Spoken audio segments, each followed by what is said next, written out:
A little brief history on a very famous club called Accrington Stanley.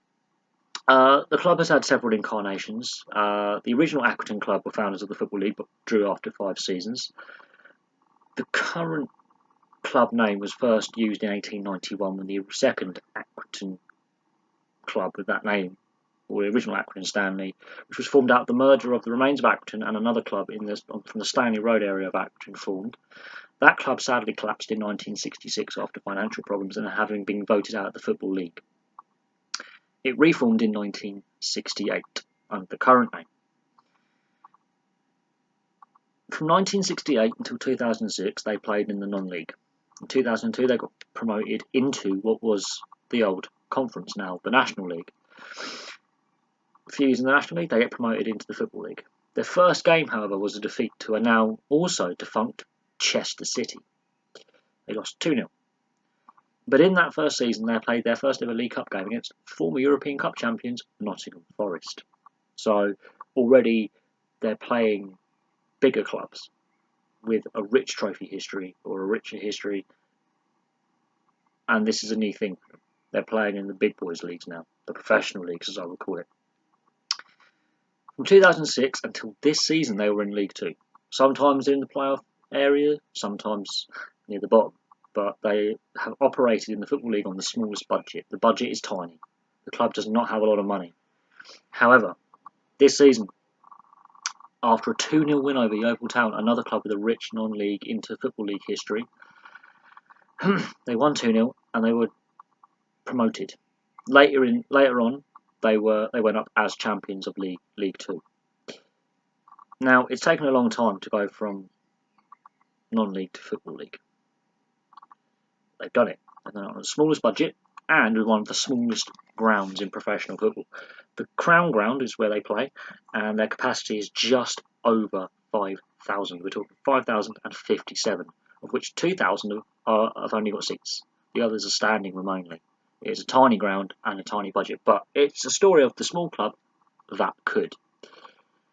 Now, my hope is they continue to rise up the football ladder. The club in the past has had financial problems. With the sudden boost in income that winning, the division of League 2 means, it means they get some prize money. It means they're now getting more recognition. The fact they've stayed in the Football League now for 12 seasons as well is a good sign. This is their 13th season in the Football League. Hopefully a successful one.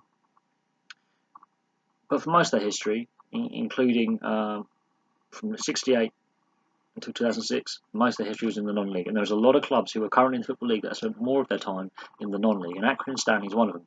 The reason why Accrington Stanley have become quite famous, not partly because the town had a club that was a fan of the Football League, but also partly for that 1980s Milk Board advert, where there's 2 young kids from Liverpool, and one of them goes, milk, why should we drink this?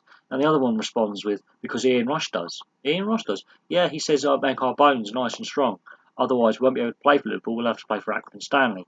And the other young kid responds, Accrington Stanley, who are they? That brought the name of Accrington Stanley F.C. to the forefront of the public consciousness. The original Accrington Stanley F.C., formed in 1891, collapsed the year England won the World Cup in 1966. And 2 years later, it was reformed by a group of local men who reformed the club. So there was a gap of 2 years where there wasn't a football club in Accrington, from the founding of the Football League till now. What they have done on a very small budget is outstanding. They will actually, I think I may be correct in saying that they will still have the smallest budget in the Football League next season in League 1. It's going to be very interesting to see how they can use their resources, and I'm hoping that Accrington Stanley can make a good run in League 1, stay in League 1, and hopefully progress slowly but surely up the Football League yet further. They are growing. The Crown Ground is having plans to redevelop it a bit more, make it a bit bigger. The issue with Accrington Stanley is there's 2 bigger clubs either side. And I've done a video on one of them, and I'll do a video on another because one of my relatives supports the other one. I'm a Blackburn fan. Blackburn there, and you've got Burnley the other side. So they're sandwiched between 2 clubs with richer histories that have stayed in the Football League for their entire existence. And just to the south there's a city called Manchester. They're in a triangle of the fan base is supporting Blackburn, Burnley, or one of the Manchester clubs. So they're in a very congested catchment area, but this is the joy of the Northwest, the hotbed of English football. The Northwest is where most of the founding clubs of the Football League were based. And Accrington Stanley happens to be in a town surrounded by bigger towns and cities that have bigger fan bases. And a lot of the young kids, when Accrington Stanley were in the non-league, weren't supporting Stanley, they were supporting Blackburn, Burnley, one of the Manchester clubs, or one of the Liverpool clubs. So therefore, that's why their ground is so small, and it's hard for them to attract fans to, keep making the revenues and the profits. And that's another reason why the club struggled financially in the first place, was there were more successful clubs locally that could draw fans, and those clubs are big rivals, and Accrington just happens to be in the middle. Byproduct of having too many clubs in a local area. However, Accrington are now writing their own history, and hopefully they will make it to the Championship one day, and hopefully maybe one day higher up. At the moment, they're operating on a very small budget, and what they're doing is amazing on the limited money and the limited funds they have. But we'll have to see what happens from here. Thank you very much for watching. This is a brief history of Accrington Stanley, and I'll have some more videos for you soon. Please like, subscribe. If you're an Accrington Stanley fan, I want to hear how long you've supported the club, and a bit more of the history, because I only know a brief history. I've done a little bit of research. I've looked at a few dates. They've been in the Football League for 12 years. Hopefully, onwards and upwards. So we'll watch this space, and we'll watch them next season. Anyway, thank you very much for watching, and I'll have some more videos for you soon.